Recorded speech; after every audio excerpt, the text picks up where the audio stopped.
Hello, my name's Bill OToole and I'm an events development specialist, and I also work at a number of colleges and universities around the world, in particular the International College of Management in Sydney. My paper is called Developing the Events Sector Maturity Model, and I used action research methodology. So this presentation is going to be very much a visual summary with background overview of the paper. And the methodology took 20 years to go through. So we'll try to get through that in 10 minutes or 15 minutes. So that's a map of the whole project from beginning to end, and I'll go through each section as we go. But first, the methodology. The methodology was coming up with the hypothesis, which was that there is a maturity model that can be adapted across from engineering, medicine, and other professions into events, into event management, then into the event sector. And so for the next 20 years, I spent it exploring that. And this occurred in around about 20 countries, and basically was doing the following actions and then seeing what the result was, and then refining the model. And I'll show you the model at the end. Of course, it's in the paper as well. The first part of it, the first section here, the first 5 years or so, was spent on competency development. And by that, I meant I looked at event management. I'd been doing events for about 20 years prior to this, from festivals, concerts, occasional conference. And during that time, I realized that project management, risk management was missing in a lot of the textbooks. So I wrote a number of textbooks that included and put them up to be very important. The most important thing that happened then was getting together with a number of other people and forming the event management body of knowledge. This is courtesy of Janet Landy in South Africa. That went on to become an international competency standard that is used by the Canadian government and by MPI Web, Meetings Professional. And during that time, I wrote a number of books to catch the profession up on the theory of event management, project management, and risk management. The next part of the project was strategy development, looking at strategies. And so I worked in a number of countries developing government level or city level event strategies. Main one was Saudi Arabia, but also Dubai, Jordan, and quite a number of other cities around the world. Once again, each time refining the model. A good example of the interventions used in this methodology was the inaugural event conferences and forums that I either initiated, created, or certainly advised on. And these were in Sydney first off, and then places like Kenya, Saudi Arabia, Uganda, South Africa, Dubai, quite a few actually in Dubai and New Zealand, and a few other countries. So when you're developing strategies and in this intervention, what you need is a status report on the project. And fortunately in Saudi Arabia, we had a department to do that. And we developed a strategy and implemented it. So we needed to know the status and how it was going. And here's a good example of it, just a summary, obviously. We had to create new events, or we didn't, the local people did.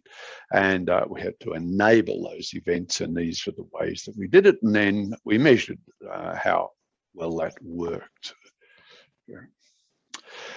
So that gets us to the actual maturity model itself, and basically a maturity model, which you can look it up when it comes to software and a variety of other things. Maturity model talks about phases over time. There's phase changes, and the end phase actually absorbs the preceding phase, needs that phase to get to where they are now.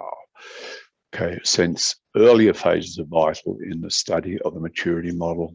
The phases move through internal contradictions and catastrophic risks. There's two drivers. There's other ones down here. If you need to know more about that, there's a reference down the bottom which talks about crisis and events development, in particular about COVID.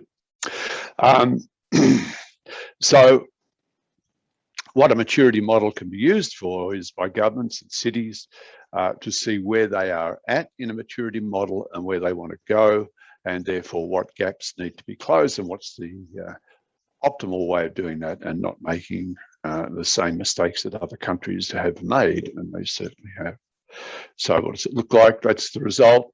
It's a table in this form, and basically it says that there are 5 phases in the development of the events sector, which is sort of followed by events plus event companies.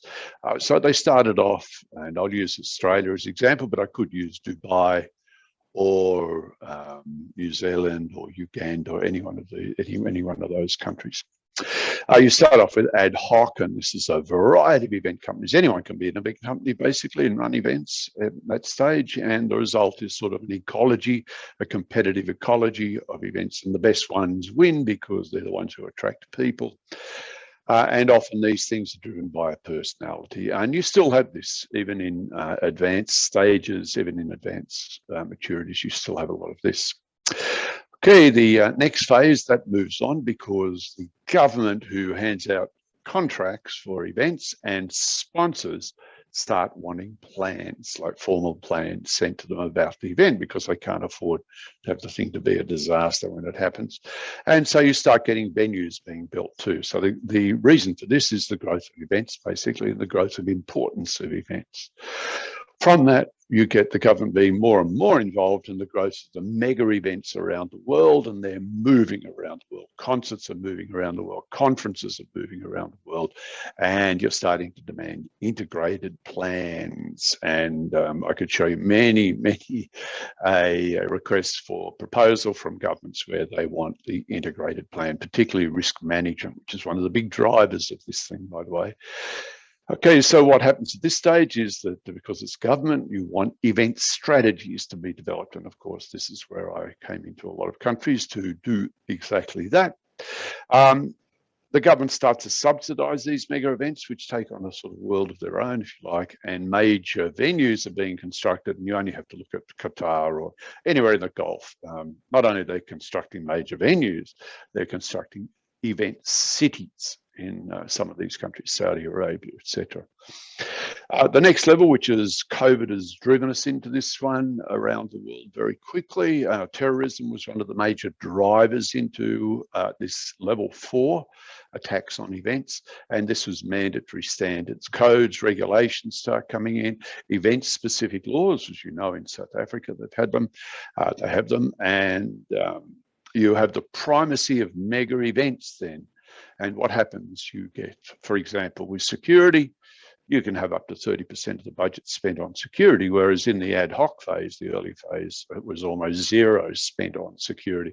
So you've got these huge cost increase, which means the entry level for new and innovative events is just too high. And what you've got is a big internal contradiction. And this is the contradiction that I talk about in the article.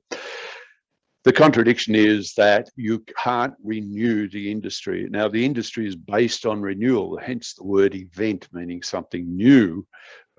It's based on renewal. And once you get the mega events taking over, the major events taking over, the small events, it's just uneconomic. Now, this is a big problem. That's what we've got into now. And you're getting bureaucratization, which means that you're getting tick boxing and you can read it. And of course, it means that the industry becomes inflexible and open to disasters, big disasters that influence the whole of the industry, and COVID is a very good example of that.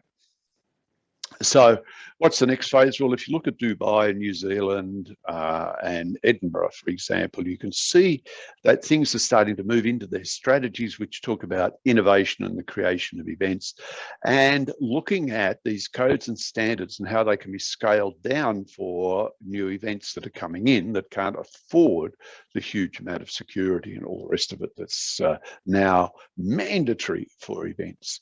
And this is the level where hopefully we will get to smaller events coming back and perhaps innovation. So that is the model. There's a lot more of it, obviously, in the paper. And if you need to know more, I should tell you the last paragraph, sorry. Just so that we get the conclusion. This is basically what I just said. Okay, it stifles diversity and agility and churn that's needed in an innovative sector. You've got to remember, events are disruptive in a lot of cases. That's the whole point of it. Okay, and it's these micro events, as I say down here, that build resilience, compete with each other and fail or succeed based on their ability to attract people, not through government subsidies, not through artificially keeping these things alive. These events grow and adapt along with their audience. Okay, so we're looking at longitudinally. They create the major events of the future. Just about all major events started off small. You've got to remember that. And getting a snapshot of mega events means that people are just focusing on that. And then you can look at any conference, particularly academic conferences, they focus on mega events. There's not a lot about weddings or distributed events or minor events. It's not a lot about street soccer, but there's a lot about the World Cup. And yet these things may have much bigger social and economic implications than mega events. Okay, so it's these events that give the life and breadth to the events sector. If you want to know more, you can have a look at the booklets where I go through each area, or similar to the MBOK, each of the areas of event management, and talk about how you can measure it against the maturity model. Okay, thanks for listening. And if you need to contact me, you're welcome to contact me. I'm at, well, you can see there. And if you've got any questions, welcome.